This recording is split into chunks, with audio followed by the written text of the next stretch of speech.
내 의가 내 앞에 행하고 여호와의 영광이 내 뒤에 호위하리니 내가 부르짖을 때에는 나 여호와가 응답하겠고 내가 부르짖을 때에는 말하기를 내가 여기 있다 하리라.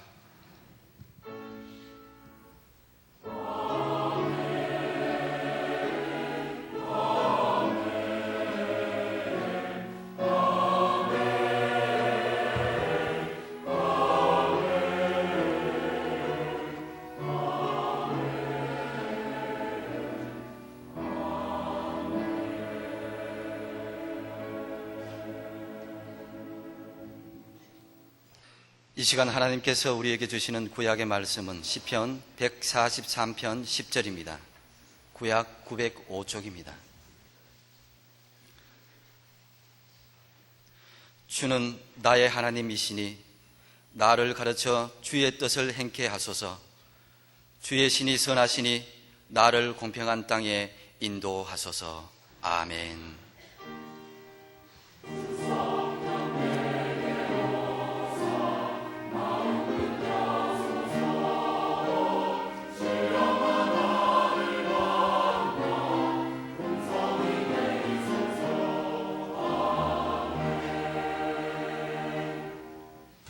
하나님께서 우리에게 주시는 신약의 말씀은 야고보서 1장 22절로 25절 말씀입니다. 신약 372쪽입니다. 너희는 도를 행하는 자가 되고 듣기만 하여 자신을 속이는 자가 되지 말라. 누구든지 도를 듣고 행하지 아니하면 그는 거울로 자기의 생긴 얼굴을 보는 사람과 같으니 제 자신을 보고 가서 그 모양이 어떠한 것을 곧 잊어버리거니와 자유하게 하는 온전한 율법을 들여다보고 있는 자는 듣고 잊어버리는 자가 아니요 실행하는 자니 이 사람이 그 행하는 일에 복을 받으리라. 아멘. 우리는 이번 부흥회에서 많은 은혜를 받았습니다. 또 우리가 은혜 받게 하기 위해서 여러분들이 수고를 하셨어요. 유아부 유치부 선생님들이 어린이들을 돌봐줬고 또 주차장에서 안내하면서 그리고 강사를 접대한다든지 여러 면으로 수고해 주셔서 우리가 은혜 받도록 이렇게 되기도 했습니다. 그러면 이제 우리는 어떻게 해야 하겠습니까? 먼저 받은 은혜를 쏟지 않고 소중하게 간직할 일입니다. 마귀는 이럴 때 은밀히 찾아와서 혈기를 부리게 하거나 분노에 이르게 하기도 하고 또는 엉뚱한 시험거리를 던져서 받은 은혜를 쏟아버리게 할 수 있습니다. 받은 은혜가 클수록 조심스럽게 잘 간직하도록 해야 합니다. 하나님께서 주신 달란트도 잘 간직하고 잘 활용하고 그래서 그 인생을 아름답게 만들어가는 거고요. 유산을 받았다 하더라도 유산을 탕진하는 것이 아니라 유산을 잘 간직하고 잘 활용하고 더 크게 만들어서 더 좋은 일하고 물려주고 그럴 수도 있지 않습니까? 또 깨닫고 받은 은혜대로 즉시 실행해야 합니다. 오늘의 구약 본문 말씀 중에서 상반절을 보면 주는 나의 하나님이시니 나를 가르쳐 주의 뜻을 행케 하소서. 나로 하여금 하나님의 뜻을 행할 수 있도록 가르쳐주고 밀어주시고 도와주십시오 하는 그런 말씀 아니겠어요? 실천이 없다면 안 받고 안 배운 것만 못하지 않습니까? 야고보서 2장 26절에는 영혼 없는 몸이 죽은 것 같이 행함이 없는 믿음은 죽은 것이니라 그랬어요. 행함이 없는 믿음은 믿음 자체가 아니라는 거지요. 그리고 믿음은 행함으로 온전해진다 그랬습니다. 또 오늘의 신약 본문 말씀 중에서 25절 하반절에 듣고 잊어버리는 자가 아니요 실행하는 자니 이 사람이 그 행하는 일에 복을 받으리라 그랬어요. 하나님의 말씀, 하나님의 뜻, 하나님의 은혜를 실행하는 그 사람이 하는 일에 복을 주신다 하는 겁니다. 여기에는 두 가지 뜻이 있는 것 같습니다. 먼저 하나님의 말씀과 받은 은혜를 실천할 때 복을 받는데 이것은 어떤 건 되고 어떤 건 안 되고 아니면 어떤 건 안 이루어지고 안 되고 그런 겁니까? 아닙니다. 되는 겁니다. 이루어집니다. 바로 이것을 복으로 받는 거예요. 하나님의 뜻을 실천하려고 했더니 실천되는, 이루어지는 이 자체가 복 아니겠어요? 이런 사람이 의인이라고 한다면 듣고 잊어버리는 사람은 악인이 될 겁니다. 그리고 이런 사람에게는 그 밖에 행하는 일에도 복이 보너스로 따라온다는 내용 아니겠습니까? 하나님의 뜻을, 은혜를 실천하는 데 힘썼더니 그것과 상관없는, 예를 들어서 등산을 한다든지 그런데도 하나님께서 복을 주신다 하는 겁니다. 계시록 1장 3절을 보면 이 예언의 말씀을 읽는 자와 듣는 자들과 그 가운데 기록한 것을 지키는 자는 복이 있나니 때가 가까움이라 그랬어요. 자, 하나님의 말씀을 읽는 사람 복을 받습니다. 거기다 더 복을 받는 사람은 듣는 사람들입니다. 나아가서 가장 큰 복은 그 가운데 기록한 것을 지키는 사람입니다. 시편 26편 1절의 말씀은 다윗이 몹시 고통스러울 때 하나님께 부르짖는 내용입니다. 내가 나의 완전함에 행하여 싸우며 요동치 아니하고 여호와를 의지하여 싸우니 여호와여 나를 판단하소서 그랬어요. 참 이해하기가 힘듭니다. 세번역 성경으로 보면 주님 나를 변호하여 주십시오. 나는 올바르게 살아왔습니다. 주님만 의지하고 흔들리지 않았습니다. 자, 사람 앞에서 말하는 게 아닙니다. 하나님 앞에서, 어미하시고 전능하신 그 하나님 앞에서 나는 올바르게 살아왔습니다. 얼마나 떳떳하게 산 사람입니까? 뿐만 아니라 주님만 의지하고 흔들리지 않았습니다. 바람이 분다든지 또는 감정 때문에라든지 어떤 조건이나 상황에 따라서 흔들리는 것이 아니고 언제나 꿋꿋한 믿음으로 이 믿음을 지켜나갔다는 겁니다. 대단한 믿음이지요. 하나님 앞에서 이렇게 고백할 수 있는 사람은 얼마나 큰 믿음입니까? 뿐만 아니라 내가 올바르게 살아왔고 어떤 조건에도 흔들리지 않고 믿음을 지켰기 때문에 하나님 나를 도와주십시오. 얼마든지 당당하게 요구할 수 있지 않습니까?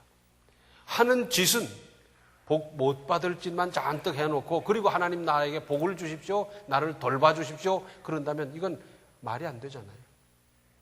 이만큼 믿음을 지킨 사람은 하나님께 얼마든지 요구할 수 있지 않겠습니까? 그런데 데살로니가 후서 3장 4절과 5절을 보면 이런 말씀이 있어요. 너희에게 대하여는 우리의 명한 것을 너희가 행하고 또 행할 줄을 우리가 주 안에서 확신하노니 주께서 너희 마음을 인도하여 하나님의 사랑과 그리스도의 인내에 들어가게 하시기를 원하노라. 자, 데살로니가 교회는 초대교회 여러 악조건이 있음에도 불구하고 바울이 가르친 대로 그대로 잘 실행하면서 믿음이 자라가고 또 여러 초대교회의 본이 됐더랬어요. 어떻게 이런 일이 가능했겠습니까?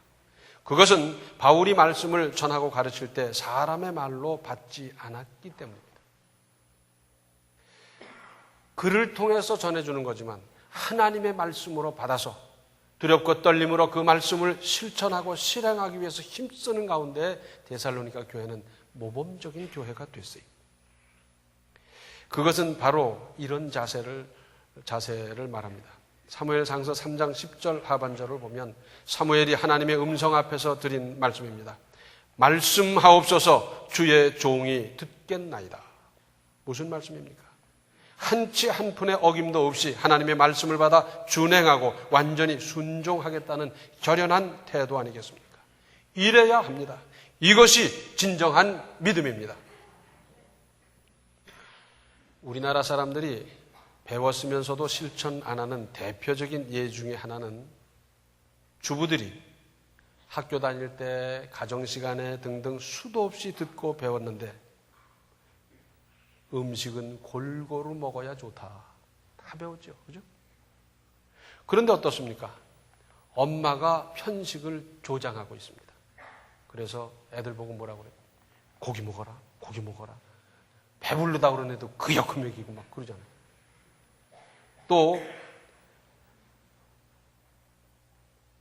저 아이는 이것만 좋아하니까 그래서 그거 왜 그렇거든요? 그것만 자꾸 먹이는 거예요. 혹 싫어하고 혹 안 먹으려고 그래도 꼭 필요하기 때문에 먹도록 권하고 잘 설득하고 해서 골고루 먹도록 만들어 줘야 되는데 뭐 쟤는 저거 좋아하니까 그리고 그거 그냥 계속 먹이는 거예요. 그런데 어릴 때 편식을 하면 두뇌 발달도 한쪽으로 치우친다는 겁니다. 이게 문제예요. 사람의 두뇌 기능에는 한 10가지가 있다고 그래요. 그래서 관찰하는 기능, 추리하는 기능, 응용하는 기능, 암기하고 창조하고 상상하고 분석하고 이런 여러 기능이 있는데, 그런데 그 중에 어느 한두 가지 기능이 빈약해진다면 어떻게 하겠습니까? 여러 가지 기능이 골고루 있는 가운데 특별히 그에게 준 달란트, 그것을 잘 살려나가서 살아가는 게 인생 아니에요? 그런데 어느 기능은 아예 빵점이다. 그러면 어떻게 되겠어요? 두뇌가 골고루 발달하고 있는지는 육안으로 볼 수 없고 금세 나타나는 게 아니에요. 뭘 먹었더니 그 이튿날 이렇게 됐다. 그건 아니지만은, 그러나 자꾸 편식을 시켜서 나중에 어느 기능이, 한두 기능이 빵점이 됐다면 그 인생이 어떻게 되는 겁니까?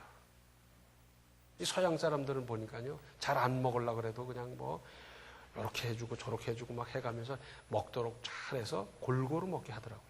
우리는 그렇게 안 하고 있어요. 야고보서 4장 17절을 보면, 이러므로 사람이 선을 행할 줄 알고도 행치 아니하면 죄인이라 그랬어요.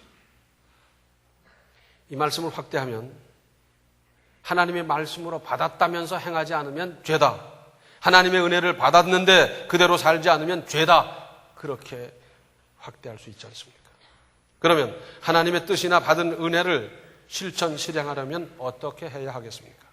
그런데 지금까지 실천 못한 이유를 살펴보면 답을 얻을 수 있습니다. 먼저 타성이 문제입니다. 뭐 그렇게 안 하고도 여기까지 살아왔는데 뭘 새삼스럽게 그런 걸 하나. 특별히 우리가 전도해보면 많은 사람들이 그래요. 지금까지 교회 안 가고 예수 안 믿고도 살아왔는데 이제 뭐 종교를 바꾸고 뭐 새롭게 하나. 그냥 산다. 이것은 변화나 앞으로 나아가는 데 대한 부담이나 두려움 때문입니다. 뭐 다소 불편하더라도 이대로 살지 뭘, 내가 이 나이에 또 어떻게 하나. 얼마나 소극적인 태도입니까? 기독교는 소극적인 사람을 적극적인 사람으로 변화시키는 진리입니다. 그러므로 여기에는 용기가 필요하고, 이것을 다른 말로 한다면 믿음입니다. 부담과 두려움이란 사실은 믿음 없다는 반증 아니겠습니까? 우리는 늘 그래왔지 않습니까? 하기는 해야 될 텐데, 언제 시작하기는 해야지. 더 이상 언제까지 주저하시겠습니까? 아직도 우리 생각이나 또 행동이나 인생이 소극적이라고 하면 덜 변화받은 겁니다. 왜? 기독교는 적극적인 사람으로 변화시켜가는 진리이기 때문에 그렇습니다. 또 그래서 이번에 결심을 하고 새롭게 뭘 해보려고 했더니 잘 안 될 것 같아 보여서 문제입니다. 안 되지. 그거 될까? 누구도 했는데 안 되고 누구도 실패했는데 이제 내가 해서 될까? 이것은 한편으로는 제 생각, 제 판단이지만 결국은 마귀에게 속는 겁니다. 내가 볼 적에 안 될 것 같고 장애가 있고 누구도 실패했고 그렇다 하더라도 그것을 뛰어넘어서 믿음으로 시작하는 것이고 믿음으로 나아가는 것, 이것을 우리 하나님께서는 우리에게 요구하시고 기대하고 계십니다. 내가 봐서 안 될 것 같다. 그건 내 생각이고, 하나님은 전능하신데 믿음으로 행한다는 것은 역시 용기고 그리고 나아가는 것 아니겠습니까? 모태신앙이란 말이 있어요. 이건 어머니 뱃속에서부터 신앙생활을 했다, 그런 뜻 아니에요? 근데 다른 모태신앙이 있더라고요. 교회에서 이런 좋은 일을 하는데 함께 봉사하자 그랬더니 못해. 난 못해. 교사로 봉사하자. 못해. 못하지. 찬양대 좀 하자. 못해. 난 못해. 그런 걸 갖다 모태신앙이에요. 그런데 마귀가 속삭이는 거예요. 너는 안 돼. 너는 못해. 네가 그런 걸 어떻게 한단 말이냐. 그러면서 못하고 안 하는 아주 논리적인 이유를 다 주섬주섬 그저 손에 쥐어주기까지 합니다.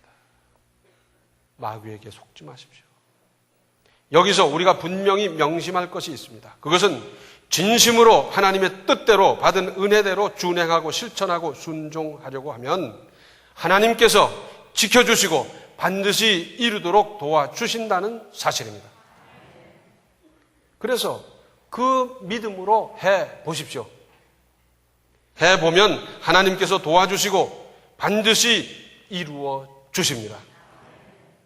안 하려고 하는 사람에게야 무슨 능력을 줄 필요가 있겠습니까? 은혜를 베풀 필요가 있겠습니까? 돌봐줄 무슨 이유가 있겠어요? 안 하려는데, 못 하겠다는데. 그러나 주님의 뜻대로 받은 은혜대로 하려고 하는 그 사람에게 하나님께서 은혜 주시고 붙들어 주시고 되게 하시고 역사하십니다. 해본 사람은 그렇게 해봤더니 되더라 하는 겁니다. 나도 안 될 것 같은 마음이 없는 것 아니고 또 장애물 생각하니까 못할 것 같고 그랬는데 아니야. 언제까지 내가 이러겠나. 기도하고 시작해보자. 그리고 했더니 되더라는 겁니다. 내 능력은 셋밖에 안 되는데 시작하면서 나아갔더니 하나님께서 30, 50, 200, 300 막 채워줘 가면서 일이 되게 해 주시는 겁니다. 그러고 봤더니 나 같은 사람도 주님 뜻대로 행하려니까 하나님께서 이렇게 은혜 주셔서 이루시는구나. 얼마나 감사한지, 얼마나 은혜가 되는지. 그리고는 이제는 자신감이 생기는 겁니다. 맞아, 나도 할 수 있구나. 성취감을 가지고요. 그러고 나면 그 다음에 믿음으로 다른 일을 도모할 때 얼마나 당당합니까? 이번에도 도와주신다. 이번에도 이루신다. 이번에도 하나님께서 은혜 주실 거다. 이 믿음을 가지고 더 큰 일을 이루고 행하고 할 수가 있지 않습니까? 저는 그 전에 있던 교회에 가보니까 풍비박산이 됐어요. 제가 그런 교회인 줄 알았으면 전 솔직히 안 갔을 겁니다. 몰랐으니까 갔죠. 가보니 어디서부터 어떻게 손을 대야 될지 모르겠어요. 누구의 도움을 청할 수도 없고 뭐 가지고 해결할 수 있는 방법도 없고 저는 좀 믿음 가지고 사심 없이 열심히 했더니 되더라고요. 분열됐던 게 치료가 되고요. 쪼개졌던 게 합쳐지고요. 시비곡직이 하나하나 정리가 되고요. 하나하나 돼가는 거예요. 아무리 생각해도 이건 하나님의 은혜예요. 하나님께서 되게 해주셔요. 믿음으로 하니까, 사심 없이 하니까 하나님께서 그렇게 도와주셔서 이루시더라고요. 믿음이란 피곤하고 고달프고 짜증나는 게 아닙니다. 믿음은 사실은 얼마나 재미있습니까? 내가 믿음의 목표를 세워놓고 그리고 기도하고 그 일을 추진하고 그 일을 믿음으로 힘써 나가고 그럴 때 하나님께서 힘 주시고 능력 주시고 이루시고 또 이루시고 이루시고 또 이루시고 거기서 체험이 있고 그러다가 확신을 날마다 더하게 되고 믿음은 재미있는 겁니다. 믿음은 기쁜 겁니다. 믿음은 승리하는 겁니다. 믿음은 고단한 게 아니에요. 믿음은 얼마든지 재미있는 일입니다.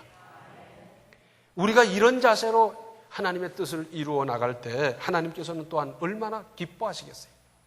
그 사람 믿음으로 행해서 이루고 나가는 사람 이번 일도 내가 도와줘야지. 맞아, 너를 크게 쓸 거다. 이룰 거다. 너를 통해서 내 뜻을 이룬다. 하나님께서 그러면서 얼마나 기뻐하시겠어요. 또 무엇부터 시작하시겠습니까? 쉽고 작은 일부터 시작하십시오. 천리길도 한 걸음부터라는 말이 있지 않습니까? 천리를 어떻게 걸어가? 하루에 100리를 걸어도 열흘인데 100리를 어떻게 걷지? 못 걸어. 그러니까 하루에 50리? 가다가 도둑을 만나면 어떡하고 가다가 무슨 맹수를 만나면 어떡하지? 안 돼. 못해. 못 가는 거예요. 그러나 하루에 100리 첫날은 걸을 수 있어. 둘째 날은 피곤하니까 80리 걸을까? 가만히 있어. 거기 가다 보면 주막이 어디쯤 있지? 계획을 세우고 하나하나 따져 들어가면서 그리고 나아가면 그 사람은 1000리를 돌파할 수 있습니다. 그러나 글쎄 될까? 안 되지. 못해. 그리고 출발하지 않는 사람은 영원히 그 자리에서 맴돌 수밖에 없습니다. 그래서 이런 실적과 경험과 체험이 있는 사람은 그 다음에 믿음으로 더 큰 일에 도전할 수 있고 또 더 큰 역사를 체험하면서 하나님이 나를 이렇게 쓰셨나. 얼마나 감사한지. 또 다시 나아갈 수 있고 또 다시 이룰 수 있고 얼마나 좋습니까? 배는 육지에 올려놓으면 파손할 염려는 전혀 없고 낡거나 마모될 일도 없습니다. 그러나 그것은 이미 배가 아닙니다. 배는 물에 떠 있어야 하고 항해해야 배입니다. 올려놔서 안전하다고? 아닙니다. 항해에 따르는 위험 부담이 없지 않으나 그래도 배는 물에서 다녀야 합니다. 그것을 위해서 만든 건 아니겠습니까? 자동차 운전하려니까 사고 날 것 같고 다른 사람이 와서 받으면 어떡하나 막 그래서 자기 집 차고에다 잘 모셔놓고 그저 그러고 있으면 사고 절대 안 납니다. 뭐 바퀴 하나 닳지 않습니다. 그러나 그것은 이미 차가 아닙니다. 자동차가 아닙니다. 비행기 사고 나면 어떡하나. 그래서 새 비행기 사다가 경납고에 탁 넣어놓고 한 번씩 시동만 걸어본다. 그건 이미 비행기가 아닙니다.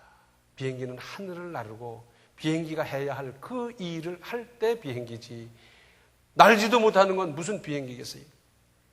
사람도 아무것도 안 하고 가만히 있으면 안전합니까? 아닙니다. 입에 밥이 들어갈 수 없고요. 죽기 마련입니다. 우리는 믿음의 위대한 능력을 믿습니다. 성경은 어떤 면으로 보면 불가능해 보이고 안 되는 것 같으나 믿음으로 역사하고 믿음으로 이룬 사람들의 기록 아니겠어요? 다른 사람 다 안 된다 그러는데 거기서 믿음 갖고 이룬 사람, 믿음 갖고 역사한 사람, 그 사람들의 기록 아니겠어요? 그래서 그 믿음, 그 은혜로 새 역사를 우리도 만들어갈 수 있습니다. 지금부터 한 걸음을 시작하십시다. 하나님께서 함께 하시고 기뻐하시면서 우리에게 힘 주시고 능력 주시고 지혜 주시고 이루어 주실 겁니다. 이루어가는 이 기쁨과 이 감격과 이 즐거움으로 신앙생활하고 인생을 승리하고 성공하고 전진하는 이 역사를 이루며 살아가시기 바랍니다. 기도하시겠습니다. 은혜로우신 아버지 하나님, 해야 되겠는데 그 생각하며 지나오기를 5년, 10년 된 저희들이 아닙니까? 불쌍히 여겨 주시옵소서. 하나님께서 능력 주시면 능치 못함이 없는데 저희들은 못한다고 뒤로 빠지기를 언제까지 하겠습니까? 이제부터라도 저희들이 받은 바 은혜대로 말씀대로 분발해서 출발할 수 있도록 힘 주시고 능력 주시고 강권하여 주시옵소서. 그래서 저희들이 미처 생각지도 못했던 어마어마한 큰 일을 이루는 우리의 삶이 되고 능력이 되고 역사가 되는 그 인생을 살아가게 하여 주시옵소서. 예수님의 이름 받들어 간절히 기도하옵나이다. 아멘. 말씀을 받아 깨달은 것을 이제부터 바로 실행하십시오. 지금은 생명의 주 예수 그리스도의 은혜와 하나님 우리 아버지의 극진하신 사랑과 성령의 감화, 감동, 충만, 교통하심이 받은 은혜대로 받은 말씀대로 실행하며 살기로 작정하는 모든 성도들 머리 위에 이제로부터 영원토록 함께 계시기를 간절히 축원하옵나이다. 아멘.